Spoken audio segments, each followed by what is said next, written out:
वीतराग विज्ञानता, शिव स्वरूप शिवकार, नमः त्रियोग संहार के। वीतराग विज्ञान अर्थात विकार रहित ज्ञान स्वभाव सारभूत है। वो मंगल स्वरूप है और मंगलकारी है।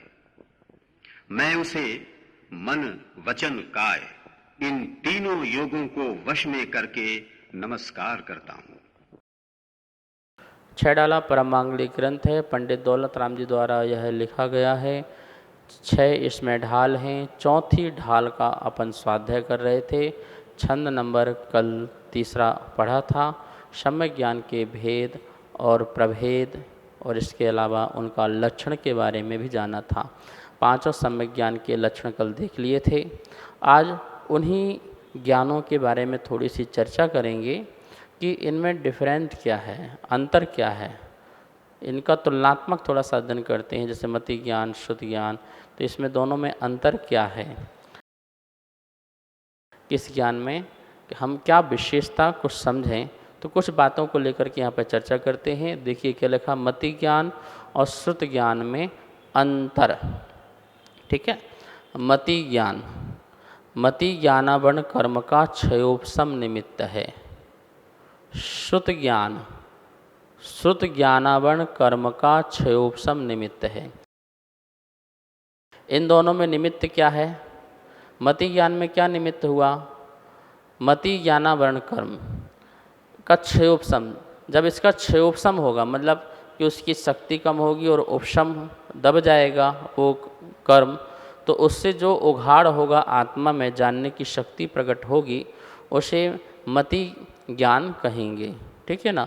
इसी प्रकार से शुद्ध ज्ञानावरण कर्म का क्षयोपशम, ये शुद्ध ज्ञानावरण कर्म का भी एक कर्म है और उसका क्षयोपशम जब होगा, मतलब उसका क्षय और उपशम, उस कर्म की शक्ति का हीनता होना, शक्त्यांश घटना और उसका उपशम रूप होकर के दब के बैठ जाना, और जिससे आत्मा जो है मति ज्ञान से जो पदार्थ को जाना है उसको और विशेष रूप से जान सके।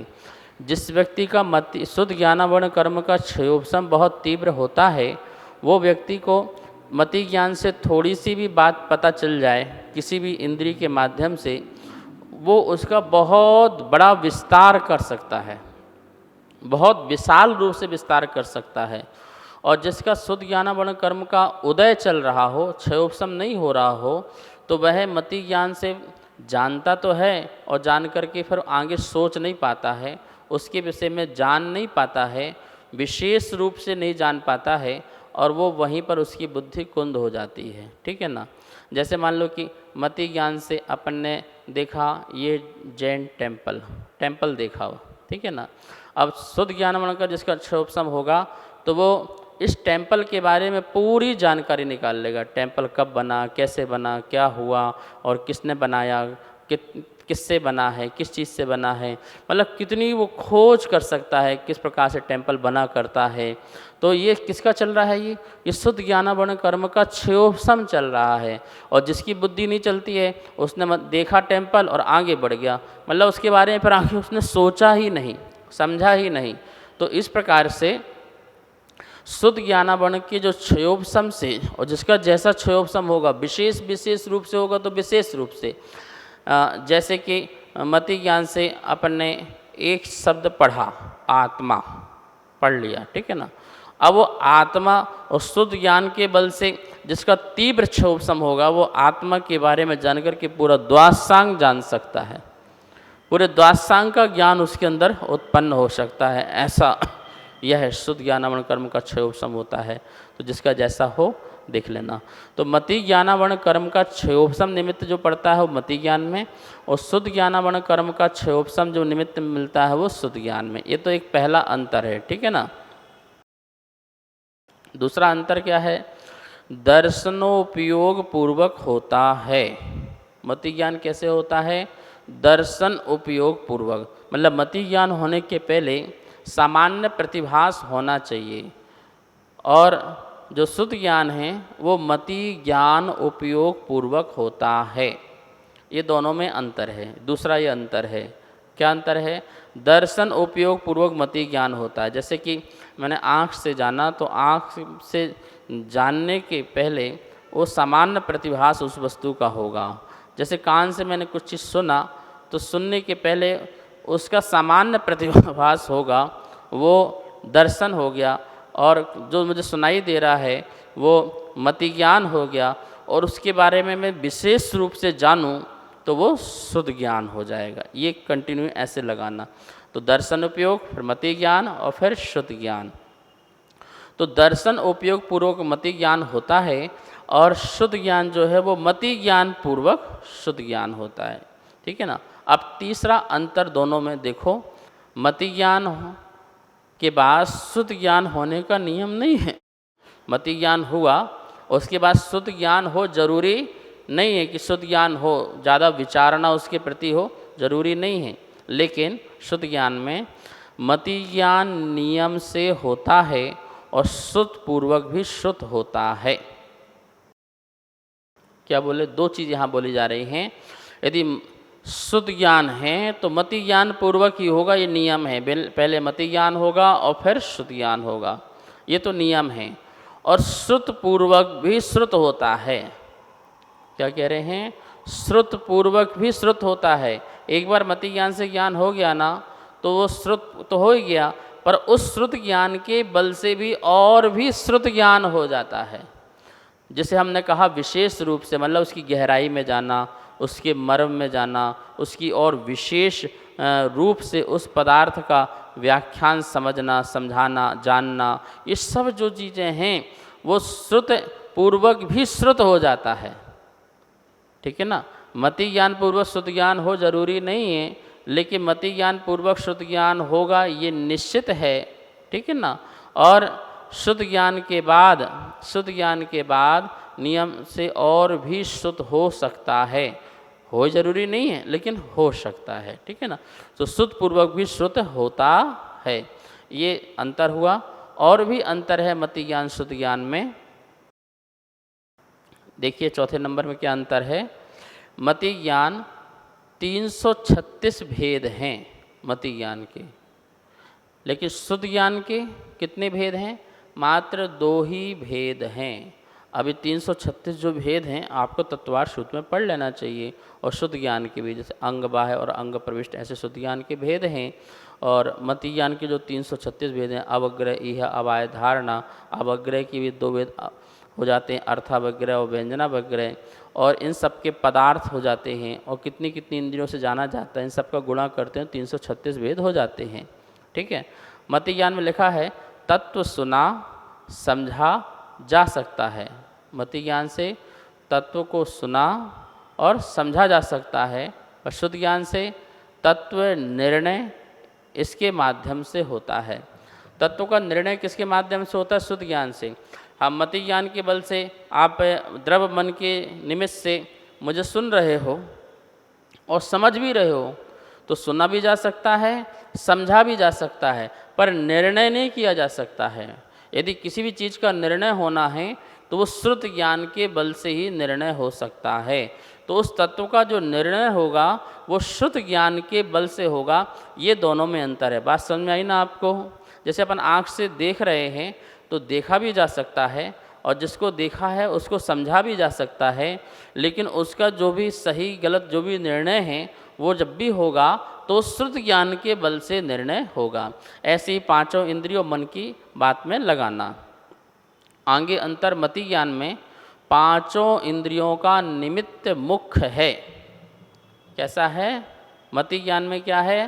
5 इंद्रियों का निमित्त मुख्य है। मतलब 5 इंद्रिय का निमित्त मिलना ही मिलना है। किसी को 1 इंद्रिय, किसी को 2 इंद्रिय, किसी को 3 इंद्रिय, किसी को 4 इंद्रिय, किसी को 5 इंद्रिय, मतलब इंद्रियों का निमित्त मिलना ही मिलना है। बिना इंद्रिय के निमित्त से मति ज्ञान नहीं हो सकता, निमित्त होगा ही होगा। और शुद्ध ज्ञान कैसा लिखा है? सैनी जीवों को मन की मुख्यता है। मति ज्ञान में 5 इंद्रिय की मुख्यता है, और शुद्ध ज्ञान में किसकी? सैनी जीवों को मन की मुख्यता है। जैसे मनुष्य हैं तो मन सहित हैं, देव हैं तो मन सहित हैं, नारकी हैं तो मन सहित हैं, और पंचेंद्री में भी कुछ जीव हैं जो मन सहित हैं। बहुत सारे जीव हैं जो मन सहित हैं, और असैनी भी हैं, सैनी भी हैं। तो जो सैनी हैं वहाँ पर मन की मुख्यता होगी। जैसे अपन क्या बोलते हैं, कुछ भी देखते हैं, सुनते हैं, चखते हैं तो हमारा मन पहले लगता है, तो मन पहले भागता है। तो हमारा जो शुद्ध ज्ञान है उस शुद्ध ज्ञान में जीव के मन का निमित्त ज़्यादा लगता है, और जो बाकी इंद्रिय वाले जो जीव हैं उनमें इंद्रियों की मुख्यता ज़्यादा होती है। जैसे पेड़ पौधा है तो उसका मन तो है ही नहीं है, तो उसका स्पर्शन इंद्रिय की उसकी मुख्यता होगी, वो सुख दुख का अनुभव करेगा लेकिन उसका निर्णय नहीं कर पाएगा। और जो जीव है मन सहित जीव है वो मति ज्ञान के बल से सुख दुख का अनुभव करेगा, जानेगा भी, लेकिन ये मेरे लिए हितकारी है अहितकारी है ऐसा जो निर्णय है वो शुद्ध ज्ञान के बल से करता है, क्योंकि वहाँ पर उसका मन भी होता है। इस प्रकार से ये चीज़ कुछ दोनों में अंतर थी, मति ज्ञान और शुद्ध ज्ञान में, ठीक है ना। अब ये मति ज्ञान, शुद्ध ज्ञान और अवधि ज्ञान, ये तीनों ज्ञान जो होते हैं सम्यक भी और मिथ्या भी। लिखा है यहाँ पर कुमति, कुश्रुत और को अवधि ज्ञान मिथ्या दृष्टि के मति श्रुत अवधि ज्ञान ही कुमति ज्ञान, कुश्रुत ज्ञान और को अवधि ज्ञान होते हैं। जो मति श्रुत और अवधि ज्ञान हैं, जो उनको हमने स्वरूप अपन ने पढ़ा है, मिथ्या दृष्टि के क्या हो जाएंगे? विपरीत मान्यता होने के कारण, विपरीत श्रद्धा होने के कारण उसके वही ज्ञान जो हैं कैसे हो जाएंगे? कुमति रूप, कुश्रुत रूप और को अवधि ज्ञान रूप। जैसे मिथ्या दृष्टि भी रोटी को रोटी कहे और सम्यक दृष्टि भी रोटी को रोटी कहे या जाने, लेकिन सम्यक दृष्टि का जानना जो है वह सम्यक ज्ञान रूप हो जाता है, सुमति और सुश्रुत ज्ञान हो जाता है। लेकिन यदि मिथ्या दृष्टि जान रहा है तो वो मिथ्या दृष्टि का ज्ञान जो है वो कुमति और कुश्रुत रूप होता है। जान रहा यद्यपि वो रोटी को रोटी ही कह रहा है, लेकिन उसको वस्तु स्वरूप का निर्णय नहीं होने के कारण, श्रद्धांश सही नहीं होने के कारण वह उसका ज्ञान आचार्य ने कहा है वह कुमति रूप है, कुश्रुत रूप है। ऐसे अवधि ज्ञान में भी लगा लेना। तो यहाँ पर ये बात आपको समझ में आ गई होगी। यहाँ लिखा है, इसको अच्छे से समझ लें। क्या लिखा है? ज्ञान में विपरीतता का कारण ज्ञान की हीनता नहीं है, बल्कि श्रद्धा की विपरीतता है। बहुत सुंदर पंक्तियाँ हैं और इसको याद रखना। ज्ञान में जो विपरीतपना है, जैसे कुमति, कुश्रुत, कुअवधि ज्ञान, ये विपरीतपना है ना, तो ज्ञान की कमी से कारण नहीं है। ज्ञान छोटा है, कम है, हीनता है, इसके कारण नहीं है विपरीतता। तो किसके कारण है? बल्कि श्रद्धा की विपरीतता के कारण ज्ञान में विपरीतता है। यदि श्रद्धा सम्यक होती तो हमारा ज्ञान भी सुमति होता, सुश्रुत होता, सुअवधि होता। लेकिन हमारी श्रद्धा जो विपरीत होने के कारण ज्ञान भी कुमति, कुश्रुत और कुअवधि रूप हो गया। कम ज्ञान से ज्ञान में विपरीतता नहीं आती है, अल्प ज्ञान से ज्ञान में विपरीतता नहीं आती है। किससे आती है? श्रद्धा की विपरीतता से। हम वस्तु को उल्टा जानते हैं, उसके स्वरूप को उल्टा जानते हैं, या एक पक्ष रूप जान लेते हैं, एकांत रूप जान लेते हैं, या संशय स्थिति बनी रहती है, या अज्ञान बना रहता है वस्तु स्वरूप के प्रति। इसके कारण जो उस जीव का जो ज्ञान है वह ज्ञान भी मिथ्या हो जाता है। जैसे कोई एक व्यक्ति है और उसको बहुत सारे शास्त्र पढ़ लिए, हिंदू, मुस्लिम, सिख, ईसाई, जैन, सबके बहुत सारे ग्रंथों को पढ़ लिया, और लौकिक पुस्तकें भी उसने बहुत सारी पढ़ ली हैं, ठीक है ना। अब बहुत पढ़ ली, पर उसकी श्रद्धा विपरीत होने के कारण उसने वस्तु स्वरूप जाना नहीं है, विपरीत श्रद्धा है, तो उसका सारा का सारा ये ज्ञान भी मिथ्या ज्ञान कहा जा रहा है। लेकिन उसने सही निर्णय कर लिया है और श्रद्धा सही हो चुकी है, तो उसका सारा का सारा ज्ञान जो है सम्यक हो सकता है, मिथ्या हट सकता है, ठीक है ना। तो ये बात यहाँ पर थोड़ा सा समझने लायक थी। अब कुछ बातें हैं मति शुद्ध ज्ञान और केवल ज्ञान। मति शुद्ध ज्ञान क्या जानता है और केवल ज्ञान क्या जानता है, इसके बारे में थोड़ा सा प्रयोजन भूत विचार कर लिया जाए। यहाँ पर क्या लिखा है, यहाँ पर ज्ञान संबंधी प्रयोजन भूत विचार। मति श्रुत ज्ञान, नंबर 1, हमारा वर्तमान ज्ञान प्रकट होता है, ठीक है ना। केवल ज्ञान हमारा स्वभाव प्रकट होता है। मति ज्ञान शुद्ध ज्ञान में सिर्फ हम वर्तमान का ही जान सकते हैं, वर्तमान के बारे में ही हम इंद्रिय आदि के माध्यम जान सकते हैं, इसलिए वो हमारा वर्तमान प्रकट होता है। और केवल ज्ञान में हमारा स्वभाव प्रकट होता है। मति शुद्ध ज्ञान कैसा है, पराधीन, दूसरा नंबर कैसा है, पराधीन है। और केवल ज्ञान जो है वो स्वाधीन है, क्योंकि इंद्रिय मन के अवलंबन से नहीं होता। मति शुद्ध ज्ञान कैसा है, तीसरे नंबर में क्रमिक इंद्रियों के द्वारा पदार्थ को क्रम से जानता है। वो क्रम से जानता है। जब जिस समय आँख से जानता है उस समय कान से नहीं जानता, जिस समय कान से जानता है उस समय नाक से नहीं जानता है। तो एक बार में एक ही इंद्रिय का उपयोग लग पाता है, तो इसलिए वो क्रमिक ज्ञान होने के कारण वह ज्ञान जो है क्रम पूर्वक होता है। और जो केवल ज्ञान है वो युगपद ज्ञान है, संपूर्ण पदार्थों को इंद्रिय बिना एक साथ जानता है, इसलिए यह क्रमिक ज्ञान नहीं है, यह संपूर्ण पदार्थों को एक साथ जान सकता है। मति शुद्ध ज्ञान चौथा नंबर, देखिए अंतर, क्षणिक है, क्षयोसमिक होने पर क्षणिक है। क्योंकि ये क्षयोसमिक ज्ञान है तो इसलिए ये ज्ञान परमानेंट रहने वाला नहीं है, ये क्षणिक है और ये छूट सकता है। केवल ज्ञान शाश्वत है, क्षयिक होने से शाश्वत रहता है, इसलिए यह शाश्वत है। मति शुद्ध ज्ञान घटता बढ़ता है, घटता भी है और बढ़ता भी है। केवल ज्ञान एक जैसा रहता है। मति शुद्ध ज्ञान इंद्रियज ज्ञान होता है, इंद्रिय से उत्पन्न होता है। और यह केवल ज्ञान अतीन्द्रिय ज्ञान है, जो अपने आत्मा से ही उत्पन्न होता है। ठीक है। अब पांचों ज्ञान का विषय जो है अपन कल देखेंगे। आज तो अपन ने ये अंतर देख लिया कि किस किस प्रकार से मति ज्ञान, शुद्ध ज्ञान और केवल ज्ञान में अंतर है, ये हमने जाना। का हम ये ना समझ ले कि हम मति ज्ञान, शुद्ध ज्ञान ही तो हम बहुत बड़े ज्ञानी हैं, हम कुछ नहीं है। केवल ज्ञान के सामने हम बिल्कुल जीरो हैं। और अंश मात्र मतलब कि अनंतवा भाग हमारे पास जो ज्ञान है, तो उसको हमें अहंकार आदि नहीं करना है और ना ही किसी प्रकार का गर्व घमंड करना है।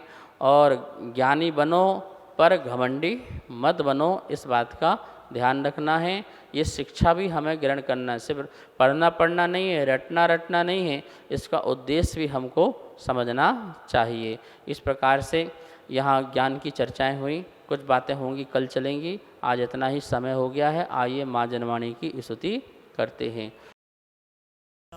वाणी के ज्ञान ते सूझे लोकालोक, सो वाणी मस्तक नमो, सदा देत हूँ धोख, सदा देत हूँ धोख।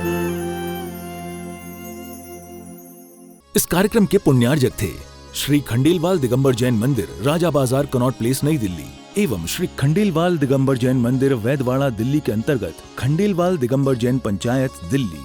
जिनेंद्र जैन नरपतिया अध्यक्ष, धीरज जैन कासलीवाल महामंत्री, विजय लोहाड़िया विक्की उपाध्यक्ष, गौरव पाटोदी मंत्री, विनोद पांड्या कोषाध्यक्ष।